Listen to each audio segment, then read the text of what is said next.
To Rani's kitchen అండి. ఈరోజు మీకు నేను ఈ సీజన్లో మనకి చాలా విరివిగా దొరుకుతుంది ఈ క్యాలీఫ్లవర్. ఈ క్యాలీఫ్లవర్తో మనము రకరకాల వంటలు చేసుకోవచ్చండి. దీంట్లో వేసే ఈ ఈ పచ్చడికి వాళ్ళ నేను వేసే పదార్థాలన్నీ మన ఇంట్లో ఉండేవే, చాలా సులభంగా చాలా ఈజీగా చేసేసుకోవచ్చు. అలాంటి క్యాలీఫ్లవరు మెంతి ముక్కలండి మీకు ఇవాళ నేను చేసి చూపించబోతున్నాను. దానికోసం నేను ఒక క్యాలీఫ్లవర్ తీసుకున్నానండి, కానీ దీంట్లో సగం మాత్రమే నేను మెంతి ముక్కలకి వాడతాను. మీరందరూ కూడా నా ఛానల్ని తప్పకుండా చూడండి, ఎంకరేజ్ చేయండి. నా రెసిపీస్ అన్నీ పూర్తిగా చూడండి, లైక్ చేయండి, కామెంట్ చేయండి, తప్పకుండా సబ్స్క్రైబ్ చేసుకోండి.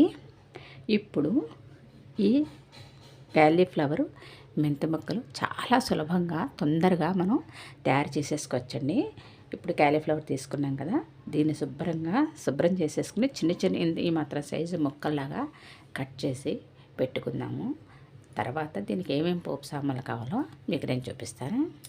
ఇప్పుడు దీంట్లోకి కావాల్సిన పదార్థాలన్నీ: 1 స్పూను మెంతులు, 2 స్పూన్లు ఆవాలు, ఈ మాత్రం ఇంగు ముక్క, 3 నిమ్మకాయలు, ఇలా పెద్ద ఎండుమిరపకాయలు ఒక 8 నుంచి 10 వరకు. అంతేనండి, చాలా సింపుల్, సులభంగా మనం చేసేసుకోవచ్చు. చక్కగా దీన్ని ఫ్రిడ్జ్లో పెట్టుకున్న ఉంటే 1 వారం రోజుల వరకు కూడా నిలవ ఉంటుంది, ఏమాత్రం పాడవదు. ఇప్పుడు మనం ముందు పోపు వేయించుకుందాం.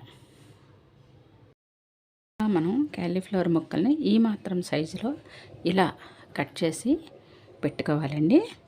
అలాగే నిమ్మకాయలు కూడా ఇలా రసం తీసి పెట్టేసుకున్నాను. ఇప్పుడు మనం పోపు వేయించేసుకుందాం. ఇప్పుడు ఉన్న స్టవ్ ఆన్ చేసుకుని బాండీ పెట్టుకుని ఆయిల్ వేసుకుందామండి. ఆయిల్ హీట్ అయిన తర్వాత ఫస్ట్ ఇంగు వేద్దాం.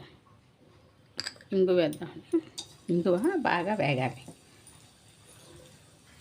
మనము ఏ సీజన్లో దొరికే ఆ సీజన్లో కాయగూరలు అవనివ్వండి, పళ్ళు అవనివ్వండి, మనము తింటూ ఉంటే మనకి చాలా ఆరోగ్యకరంగా కూడా ఉంటుందండి. ఏ సీజన్లో కొన్ని అన్ని సీజన్లోనూ దొరకవు. ఈ క్యాలీఫ్లవరు, దబ్బకాయలు, చింతకాయ, ఉసిరికాయ ఇలాంటివన్నీ మనకి ఈ సీజన్ శీతాకాలంలోనే ఎక్కువ దొరుకుతూ ఉంటాయి. అలాంటప్పుడు ఆ కూరలతోటి మనం చక్కగా రకరకాల రెసిపీలు చేసుకుంటే మనకి చాలా చక్కగా ఉంటుందన్నమాట. ఇంగువ వేగిందండి, ఇంకో మెంతులు వేస్తున్నాను. ఆవాలు కొంచెం చిటపటలాడుతున్నాయి కదా, కొద్దిగా కొంచెం వేగిన తర్వాత ఎండుమిర్చి వేస్తాం. తుంపేసి ఎండుమిర్చి వేసుకుందాం.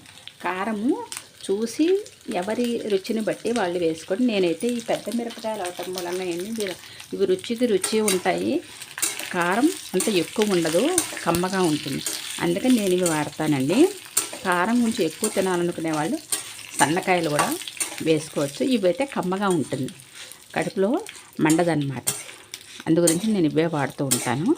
ఇప్పుడు ఈ పోపుని మనం దోరగా వేయించేసుకున్నాం. ఇంగువ నేను కొంచెం ఎక్కువే వేసానండి, ఎందుకంటే ఈ పచ్చళ్ళకి ఇంగువ వాసన గుమగుమలాడుతూ ఉంటేనే బాగుంటాయి. అంత ఎక్కువ తినటం ఇష్టం లేని వాళ్ళు కొంచెం తగ్గించుకోండి. ఇప్పుడు పోపు వేగిపోయింది కదా, దీన్ని ఒక ప్లేట్లోకి తీసేసుకుందాము. ఇలా మనం ప్లేట్లోకి తీసేసుకుని దీన్ని బాగా చల్లారనిద్దామండి. చల్లారిన తర్వాత మనం దీన్ని మిక్సీ పట్టుకుందాం.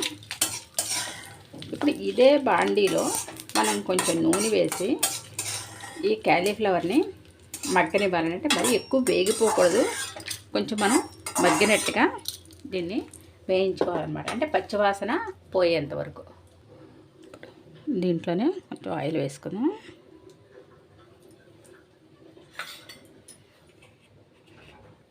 ఇప్పుడు ఈ క్యాలీఫ్లవర్ వేసి కొంచెం చక్కగా మగ్గేట్లాగా మనం దీన్ని వేయించుకోవాలి. ఎక్కువసేపు అవసరం లేదని, ఒక 10 నిమిషాలు అయితే సరే. 10 నిమిషాలు కూడా అవసరం లేదు, 5 నుంచి 8 నిమిషాల లోపు ఇది మగ్గిపోతుంది.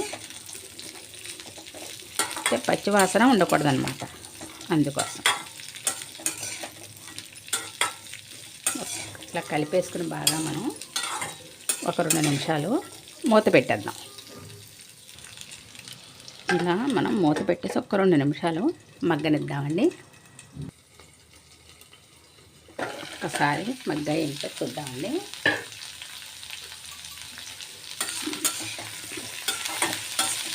యాభై శాతం మగ్గిపోయింది. ఇప్పుడు దీంట్లో నేను కొంచెం పసుపు, సరిపడగా సాల్ట్, ఈ పచ్చడికి సరిపడగా సాల్ట్ వేస్తున్నాను. చూసుకోండి. తర్వాత కారం కలిపిన తర్వాత కావాలంటే మనం ఉప్పు తక్కువైతే కొద్దిగా కలుపుకోవచ్చు. ఎక్కువ అయిపోయింది అనుకోండి మనకి కష్టమవుతుంది. అందుగురించని నేను ఈ మాత్రం వేసాను. మనం కారం మళ్ళీ కలిపిన తర్వాత అప్పుడు చూసుకుని మళ్ళీ కావాలంటే కలుపుకోవచ్చు, సరిపోతే సరిపోతుంది. అంటే పులుపు వేస్తాం కదా, దాన్ని బట్టి చూసుకోవాలన్నమాట.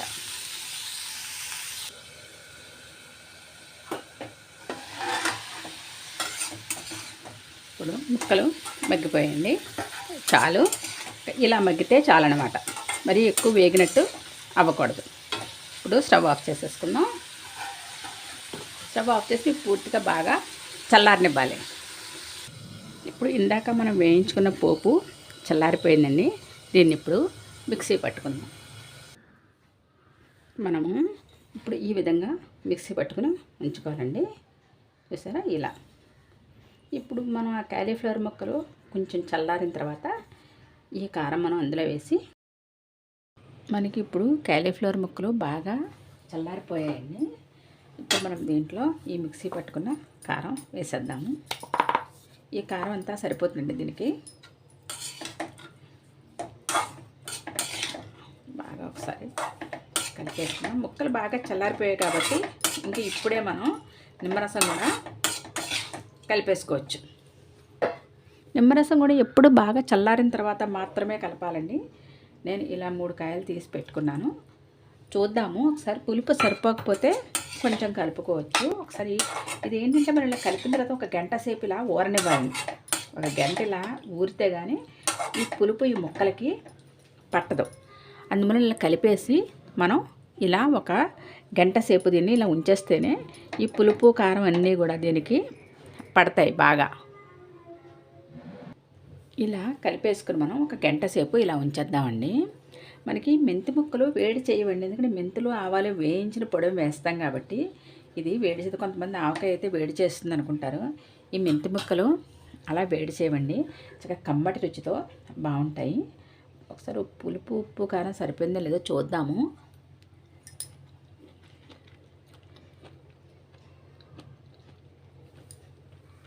కరెక్ట్గా సరిపోయిందండి. 1 అరగంట ఊరితే కనుక మంచి రుచిగా ఉంటుంది. ఇది ఒక బౌల్లోకి తీసేసుకుందాము.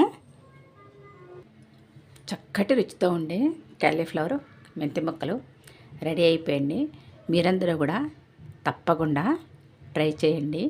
నా ఈ ఛానల్ని తప్పకుండా లైక్ చేయండి, షేర్ చేయండి, సబ్స్క్రైబ్ చేయండి.